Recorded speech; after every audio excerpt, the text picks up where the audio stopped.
Was jy al regtig dors gewees? In die somer kan mens nou makliker sê, ja, ek was dors in die winter, kom mens self reg. Maar ek kry hierdie dae nog steeds in die winter, wat ek so dors is, dat ek voel ek kry nie asem nie. My keel trek toe, alles is droog, ek sien nie die kamele in die woestyn, dis al wat ek sien. En dan het ek en my man in gesprek, moet ek nie te veel kere, want dit is asof ek het nie hoor nie. Dan sal ek my vra, maar het jy al water gedrink vandag? En dan kan ek nie help om te moet skaam sê, nee, nog net koffie, want dit is hoe jy deze dag kom nie. En dan gaan drink ek water en dan gebeur die wonderbaarlike, ek voel beter. Jy sien, water is 'n lewensbron. Sonder water kan ons nie. En daarom is dit nie sommer maar net dat Jesus self kom sê in Johannes 7 vanaf vers 37 tot 38. Op die laaste dag, die groot dag van die Hittefees, het Jesus daar gestaan en uitgeroep: As iemand dors het, laat hy na my toe kom en drink. Met die een wat in my glo, is dit soos die skrif sê, strome lewende water sal uit sy binneste vloei. Wat maak jou so dors dat jy voel jou lewe is besig om elke stukkie asem uit jou uit te druk? Wat het jou op daardie punt wat jy nie meer weet waarna jy moet gryp net om beter te voel nie?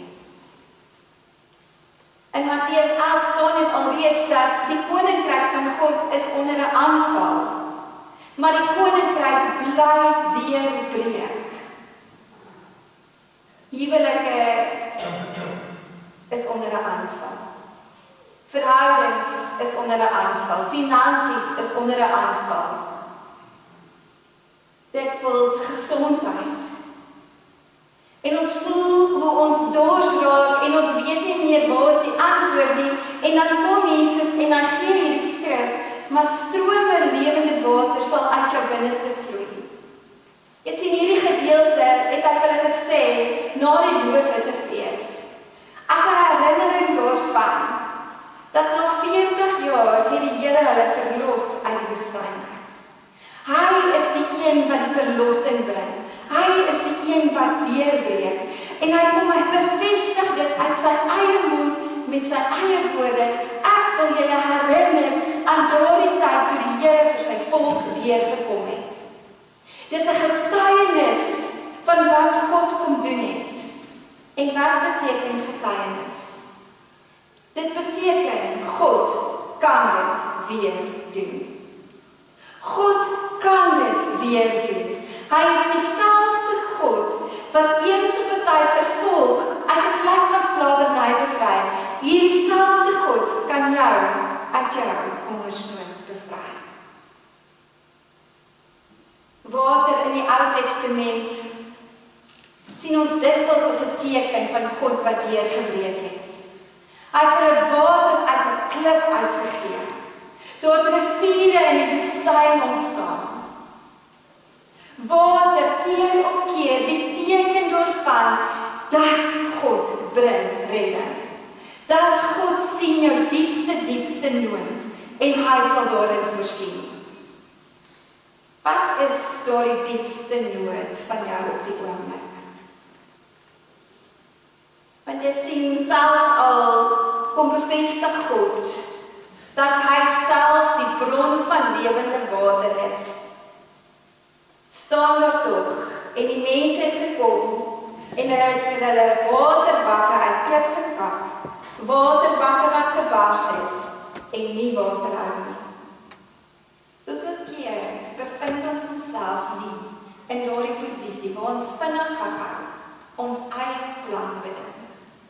Vinnig gou na 'n ander vorm van 'n lewensbron gryp wat ons moontlik aan die lewe kan hou, maar nie soos wat God sal nie, soos wat God kan nie. Maar dit is wat ons met ons fisiese oog nou kan sien gaan werk, want ons sien nie altyd wat God sien nie, en ons wil partykeer net opgee. Ons wil partykeer net sê, Here, ek kan nie meer nie, maar ek gaan nou maar dit en dit. En God kom en hy kom bly bevestig deur sy woord, maar ek is die lewensbron. Ek is die bron van water en hy kom bly dit vir sy volk sê en hy gee die belofte.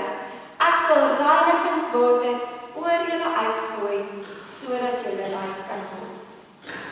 Hoe groot is sy genade nie vir ons nie. Hoe groot is hy om vir ons te kan raak sien en te weet. Ek weet, daar gaan 'n oomblik in jou lewe wees wat jy self 'n waterbak gaan skep, om self 'n plan te maak, waar jy nie meer lus gaan wees om te hoor of te sien waarmee ek besig is nie. Waar jy gaan kies om jou hart te verhard teen my, maar selfs dan sal ek kom en die reinigingswater oor jou hart kom stort en daardie hart van klip vernuwe.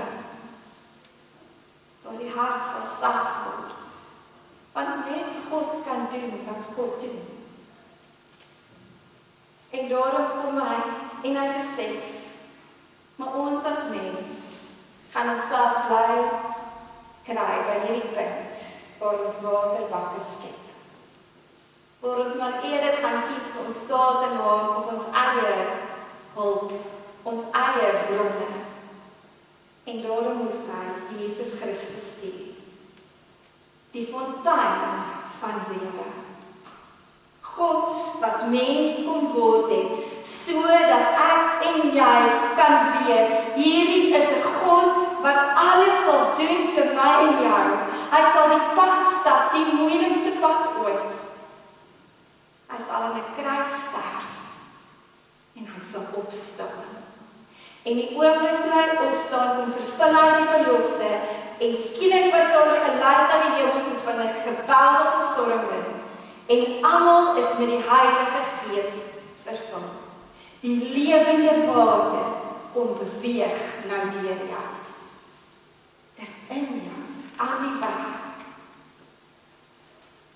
En dit is maklik om dit te lees, maar dit is nie altyd maklik om dit te sien nie. Wat is dit wat jy op die oomblik sien? Waarin kyk jy op die oomblik vas? Kyk jy in 'n droë woestyn vas? Kyk jy vas in gebede wat jy voel nie beantwoord word nie? Voel jy jou keel plek toe en jy weet nie meer wat se kant toe nie? Dan is jy nie die enigste nie. Want in Genesis 26 vers 1 tot 3 vind ons vir Isak. Isak wat gebore is as 'n belofte wat God vir Abraham en Sara gegee het. Einste Isak wat sy pa geneem het om geoffer te word, maar die Here het voorsien en 'n ram gestuur. Hierdie selfde persoon bevind hom weer in 'n plek waar hy nie wil wees nie. Hy wat reeds moes stry om tussen die Filistyne te bly omdat daar voorheen hongersnood was, vind hom nou. Na die eerste hongersnood vroeër in Abraham se tyd, was daar weer hongersnood in die land. Isak het toe na Gerar toe getrek, die koning Abimelek van die Filistyne toe. Die Here het aan Isak verskyn en vir hom gesê, moenie Egipte toe trek nie, bly waar ek jou sê, in hierdie land. Bly 'n tyd lang hier en ek sal by jou wees en jou voorspoedig maak. Ek gee hierdie hele wêreld aan jou en jou nageslag. Ek sal die belofte nakom wat ek met 'n eed teenoor jou vader Abraham afgelê het. Here, hoekom moet ek bly op 'n plek waar hongersnood is? Here, hoekom het U my in hierdie dorp op hierdie plek gesit of in hierdie omstandighede geplaas?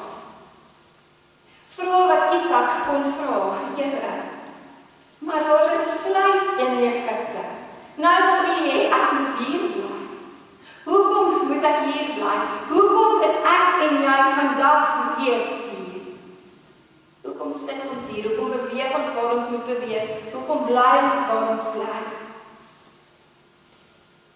En Isak het 'n keuse gehad. hy reeds gedoen het. 'n Getuienis van God sê, as hy iets sê, gaan hy dit doen. En daarom, op gronde van dat Isak weet, maar God het sy beloftes teenoor sy pa nagekom. Hy is 'n waarmaker van sy woord. Die getuienis is daar, God kan dit weer doen.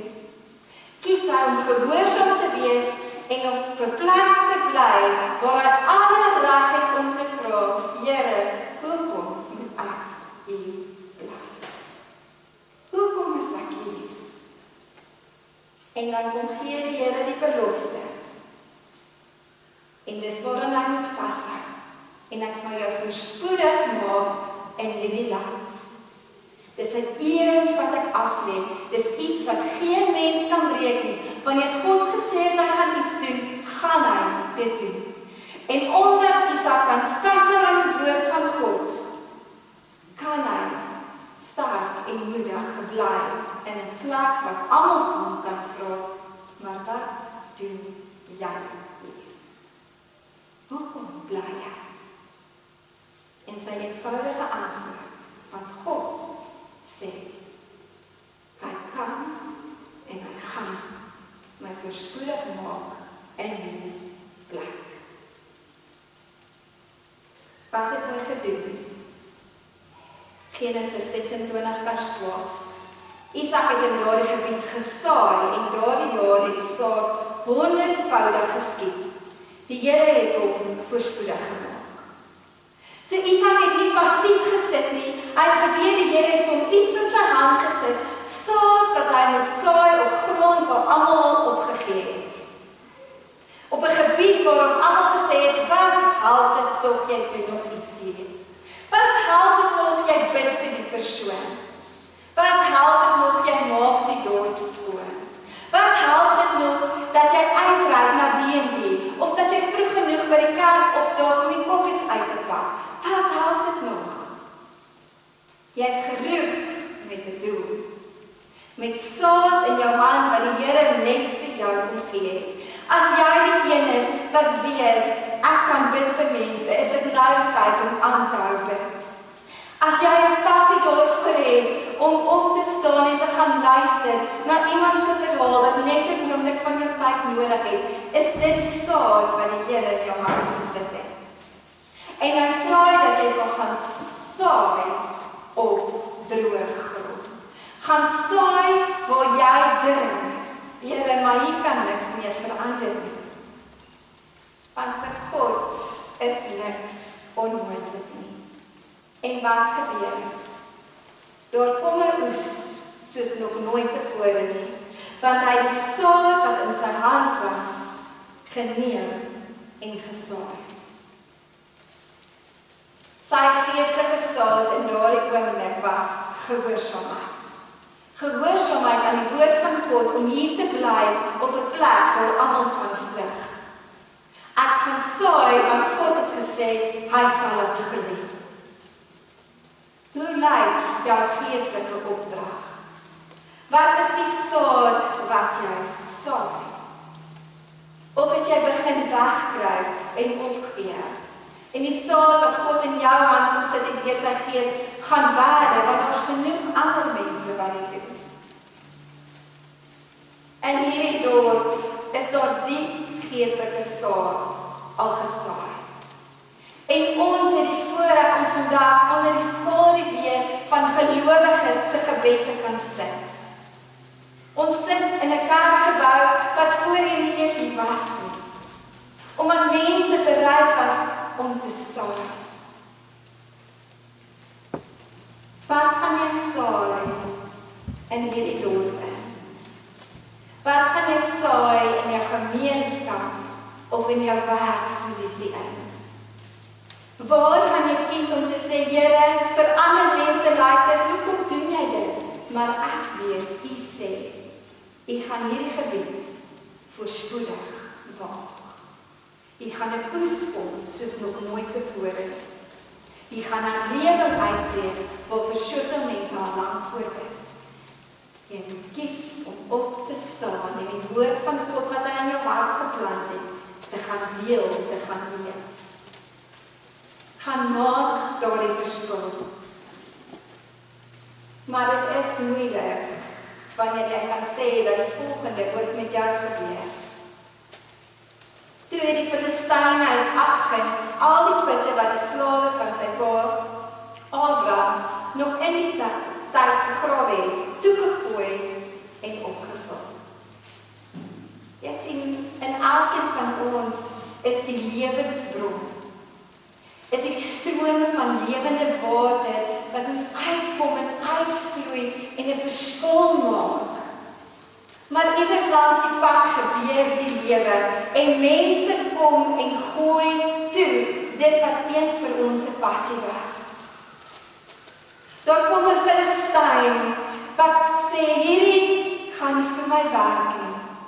Ek gaan toemaak en keer wat jy probeer doen. Baie keer is dit nie in die vorm van 'n ander mens nie. Baie keer is dit onsself wat hierdie put binne ons, hierdie fontein binne ons kom toegooi. Want daar soveel goed in ons lewe gebeur dat ons begin opgee op dit wat die Here kan doen. En voor ons onsself kry, het ons hierdie fontein binne ons kom toegooi met die gebeure en omstandighede van die lewe. En die lewensbron het vir ons stil geword. Alhoewel hy nooit weg was, of nooit een oomblik opgehou het, of opgegee het op ons nie. Hy het nie een oomblik ons verlaat nie, maar ons het gekom en met bitterheid, onvergewensgesindheid en al ons probleme net besluit, ek kan nie. En die grond van die lewe gevat en toegegooi. En ons kry onsself in 'n posisie waar ons voel die lewe druk elke bietjie asem uit my hart. Ek is dors, maar ek weet nie meer hoe om by die waterbron uit te kom nie. Genesis 26, toe sê Abimelek vir Isak, trek weg van ons af, jy het vir ons te sterk geword. Hy is toe daar weg en hy het by Geraskamp opgeslaan en daar gebly. Isak het toe die putte oopgegrawe wat in sy pa Abraham se tyd gegrawe is en wat na Abraham se dood deur die Filistyne toegegooi is. Isak het die name wat sy pa aan die putte gegee het weer aan hulle gegee. Hier is hy bereid om sy hande weer vuil te maak, bereid om te sê, maar hier was saad gesaai, die lewensbronne lê hier en ek gaan alles doen wat ek kan deur die genade van die Here om dit weer oop te grawe. Here, grawe weer oop dit wat U binne ons geplant het. Grawe die lewensbron van water weer oop, sodat dit so strome lewende water uit ons binneste kan vloei, sodat ons in hierdie dorp, in ons huis, in ons werkstakke, so 'n verskil kan maak, dat niemand ooit sal kan ontken, dis niks anders as die werk van die Here nie. Wat het jy nodig om af te grawe en weg te dra van jou lewensbron af, van die fontein wat die Here in jou kom sit het? Wat het jy nodig om te sê, Here, ek gee dit oor. Ek gaan nie meer met dit saamleef nie. Hier is dit. Laat die water dit deursyfer as wat ek swaar dra aan grond wat my kom toepak het en my versoor. Wat is dit wat jy nodig het om vir die Here oor te gee? Sondeloos, skuldgevoel, daardie goed, dalk wat met jou onregverdig gebeur het, gee dit oor. Die Here wil jou herstel. Hy wil elke aspek van jou lewe kom genees. Asof dit jou wys, is jou gees, waar is daardie fonteine wat jy weer kan oopgrawe? Wat hy lank terug al in jou hart kom plaas het, 'n droom en 'n passie, wat net van hom afkom.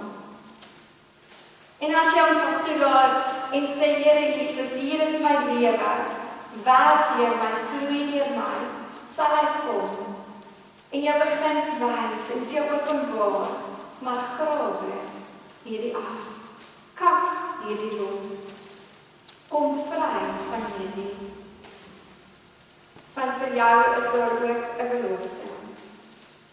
Jeremia 43 vers 19. En dit sê: Kyk, ek gaan iets nuuts doen. Dit staan op die punt om te gebeur. Julle kan dit al sien kom.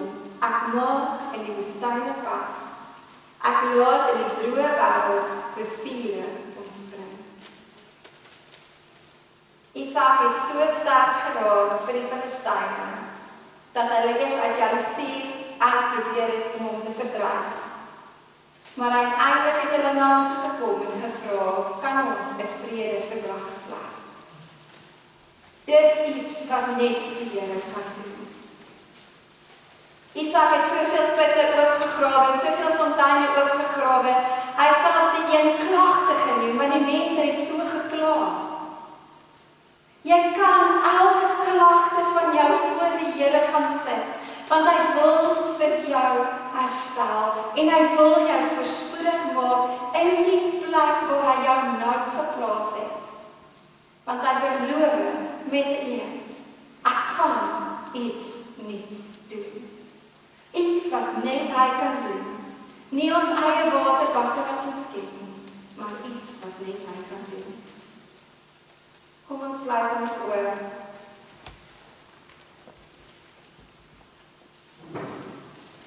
Here Jesus,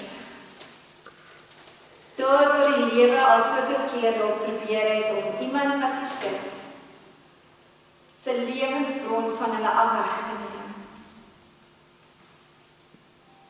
Daar waar het gelei het dat hulle opgegee het om te vertrou op die eintlike lewensbron, naamlik Jesus Christus.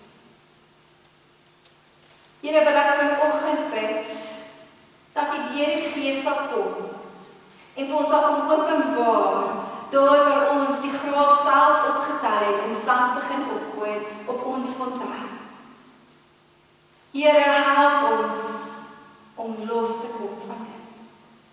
Vry te kom, klaar te maak daarmee. Here, en al is dit hongersnood in my omstandighede, al voel dit of sekere goed my gaan onderkry, dat dit nie my fokus sal wees nie, maar dat my fokus sal wees, wat sê die woord van die Here, en die woord van die Here is, strome lewende waters wat my binneste vloei. En daarop gaan ons staan vanoggend. My geloof hang nie af van wat ek kan sien, of wat ek kan voel nie, maar dit maak staan op die woorde van die Een wat sy woorde maak. Heilige Gees, kom en openbaar die pad vorentoe. Dankie dat U 'n rivier gaan maak in die woestyn, dat U gaan voorsien op maniere wat ons kan weet, net God kan dit doen. Dankie vir gelowiges wat vanoggend hier sit en sê, God was groter as my omstandighede. God het die fonteine in my om oopgegrawe. En ek kies vandag om te saai. Met my lewe, met my hart, met my mond en my gedagtes, dat ek gehoorsaam is en sal wees aan die woorde van God. En ons gee alle eer. Amen.